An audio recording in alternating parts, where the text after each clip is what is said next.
दोस्तों, पिछली कक्षा में हमने 13 सिद्धांतों के शिक्षण के 13 सिद्धांतों के बारे में बताया था। उसमें पहला है मनोरंजन का सिद्धांत। जरा हम सोचें कि मनोरंजन का सिद्धांत क्या है। मनोरंजन क्या है? मन को रंजित करना मनोरंजन है, मन को संतुष्ट करना मनोरंजन है। तो इस प्रकार शिक्षण विधि या शिक्षण सिद्धांत बनाने के पहले, बनाते समय ध्यान में रखना चाहिए कि जो भी विधि हम तैयार कर रहे हैं उसमें छात्र को रंजित करने की कोई प्रक्रिया होनी चाहिए। जितना समय हम कक्षा में है, सारे के सारे समय विषय वस्तु को सिखाने के लिए कोशिश करें तो छात्र का मन ऊब जाएगा, विरस हो जाएगा। लेकिन कक्षा चलाने के बीच बीच में संयोगवश छात्रों के मन को रंजित करने के लिए, छात्रों को मनोरंजित करने के लिए थोड़ी प्रक्रिया हमारी ओर से हो तो कक्षा आकर्षक होगी और छात्र जल्द से जल्द सीखेगा भी। इसलिए शिक्षण विधि बनाते समय यह सिद्धांत ध्यान में रखना चाहिए कि मनोरंजन उसमें जरूर हो, छात्र को आकर्षित करने के लिए।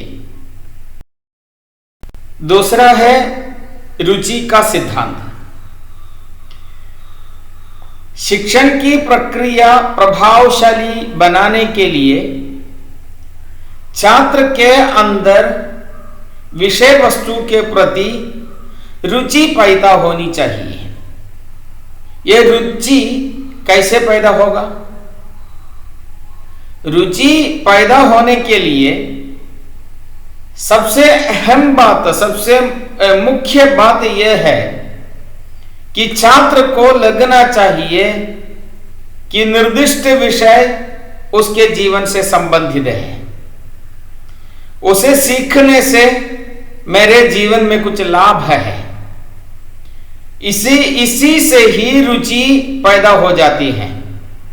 बिना रुचि के पढ़ने से वो पढ़ाई या सीख अधिक देर तक नहीं बनेगी, छात्र की संस्कृति नहीं बनेगी। इसलिए रुचि का सिद्धांत, कक्षा चलाते समय छात्रों के मन में रुचि भरना अध्यापक का दायित्व है। तीसरा है प्रेरणा का सिद्धांत। रुचि के समान ही एक वस्तु है प्रेरणा। केवल रुचिकर होने से शिक्षण की विधि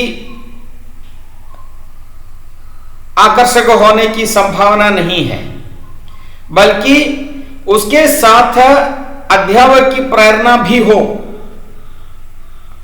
छात्र अध्यापक की प्रक्रियाओं से उत्प्रेरित हो, तब ही आकर्षक ढंग से पढ़ाई होगी। प्रेरणा से क्या होती है? प्रेरणा से जिज्ञासा पैदा हो जाती है। यही जिज्ञासा सीख के लिए अनिवार्य है।